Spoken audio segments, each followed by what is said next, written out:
Thank you, Neiman, and thank you all for being here.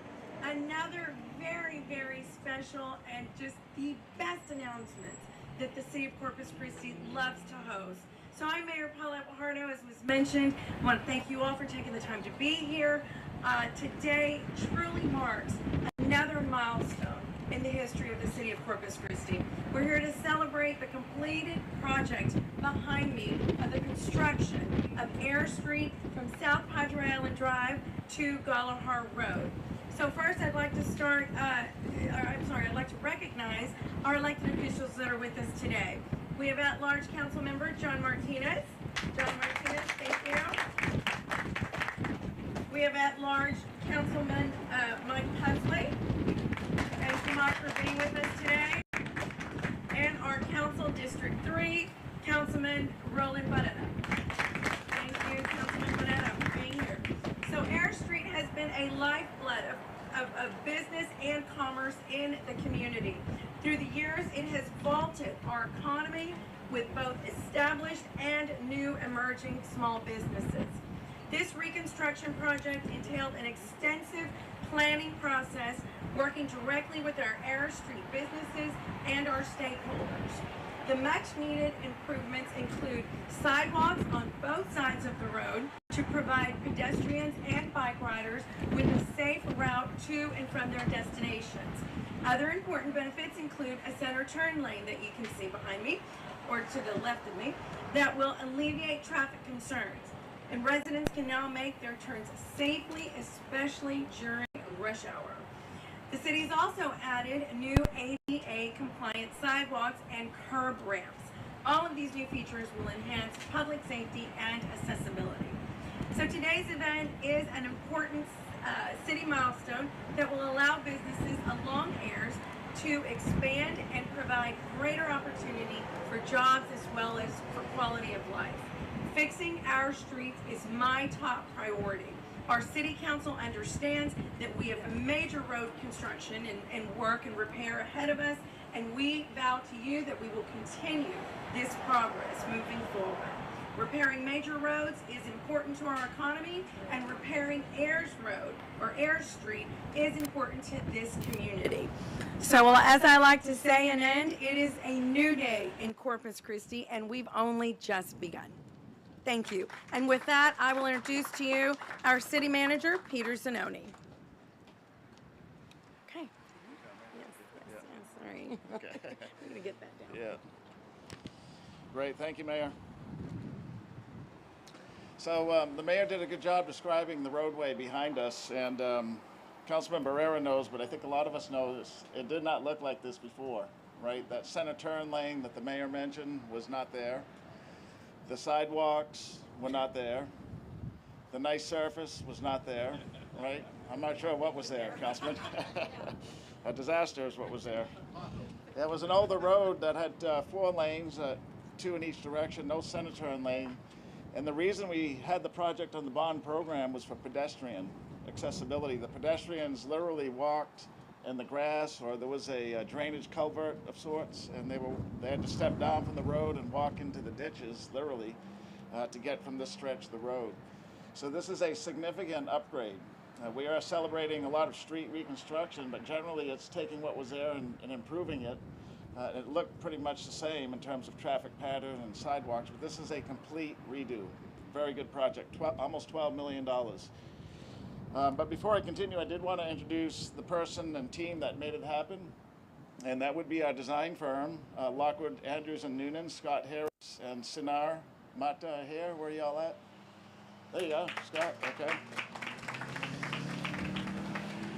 So designing is one thing, but 22 months of construction is another, and we owe another thanks to Haas Anderson Construction, who was the construction firm that did this project. With us today is Randall Moore with Haas Construction. Randall, thank you. Yes, sir. We know that last week we were at one of our most significant projects, Ocean Drive. Haas Anderson was the firm that did that project, a beautiful facility, and coincidentally this weekend alone, the city, including myself, received a lot of great comments from the community, whether it was because of the road surface or the bike lanes or the running lanes. A lot of great comments. So this type of a facility here, same thing. It's a beautiful drive coming in to today's event. The roadway was an old one. It was built originally in 1950s, and one of the challenges was removing what was a runway that was used as cavernous overflow. In the 50s, when the city took it over as a road, instead of demolishing that concrete, they left it and tried to build around it. It may have worked then, but it didn't work today. And so we had to remove all that concrete, Huss Anderson did, and then reconstruct the road. The mayor mentioned that there's a lot of businesses that line this, and what we know is true is that when the city invests, the private sector follows behind. And you can see that to my right over here. Stripes has a brand new gas station being built and convenience store. And you know, they may have built that, but it looks much better with the brand new road, and they're gonna invest more and have more pride in that location. There are over 100 businesses along the stretch of roadway, with many more to come. And in part, we know it's because of this investment that the city has made to not only improve traffic and multimodal and pedestrian accessibility, but to foster that economic development growth that is so critical to our community. So just a few stats before I turn it over to Councilman Barrera. We have almost 6,000 linear foot of sidewalk that was added. 6,000 linear foot of sidewalk, 24 ADA ramps, 24 ADA accessibility ramps. The contractor built 37 driveways into some of these businesses that exist along the roadway. 6 bus pads, 7,500 linear foot of curb and gutter, right? So this project, we can see the surface, but the $11+ million in the 22-month contract was because of a lot of underground work as well. So brand new water, wastewater, gas lines, and a brand new stormwater system. In the past, this road flooded. Now it won't, with the stormwater system that's new and modern and great for the community, whether you're driving or walking. So with that, we want to thank the team that made this happen. We want to thank our team as well. It takes a city team as well to monitor the contract and make sure things are done to schedule and to budget. The good news is this project, like most of ours, came in on schedule and on budget and with high quality. Those are the 3 things we strive for: high quality, on schedule, and within budget. So a great success all the way around. Thanks again, Huss Anderson, and thanks to the design team and our city team. With that, we're going to call Councilman Barrera up.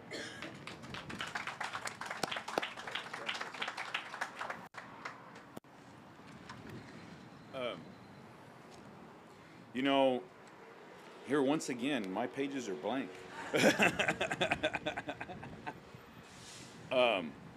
You know, this project is very personal, and, you know, a lot of times you guys will hear me talking about downtown too, because, you know, my parents work downtown. But if you just go on the other side of Crosstown Expressway, it's exactly the neighborhood I grew up in. Over there in Inwood Village is what it was called. And back over here, there used to be a movie theater. It was a drive-in movie theater, and you could literally see the movies from my house.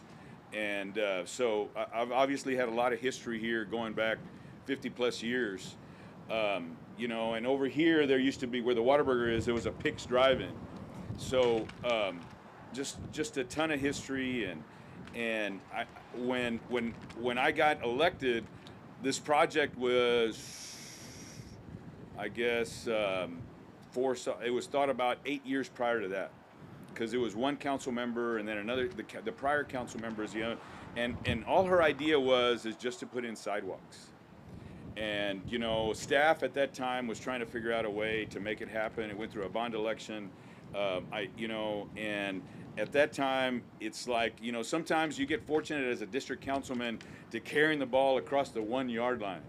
Well, I think we got knocked back all the way to the other 1-yard line, and it took us all that. And I can't tell you how, when Peter was first, when we first hired him, this is one of the projects that he really put under his belt. And what is it? I know Jeff Edmonds and I had very choice words, and I want to thank God that he's still my friend after the things that I probably regret saying. So, I mean, there was just a lot of intensity. I know there was I know we had to renegotiate with a contractor. We had some challenges. We kind of didn't know where we were going. You know, Brett came in and really did a great job managing the project. And, you know, Scott, your team, you know, so this has really been very difficult and you guys have really come together to make all this beautiful work happen, to have these sidewalks, for it to be safe, for it to have the left turn lane. I know, I don't know how many times, in fact, I campaign on the thing, there's always accidents on Ayers. And, you know, they always say the west side gets forgotten. And in this particular case is that we put $11 million into the west side. In addition, we also added sidewalks on Sunnybrook. So there's just been a lot of commitment to this area. You know, Renee, even your team, I want to thank you, because obviously there was a lot of traffic issues that had to be done, and to figure that out, to get all this done. So this is just, I can't express enough how personal it was for us to get this, to carry this across the finish line. And I want to thank my colleagues, even though Mike wasn't here when we approved it, and neither was John. But they're part of the team that ensure that those change orders, when they got reviewed, that they know that it was for something important. So once again, thank you, Peter. Like I said, this is one of the first projects we really worked on together, and your team has just done a phenomenal job. And you know, and thank you, Haas Anderson.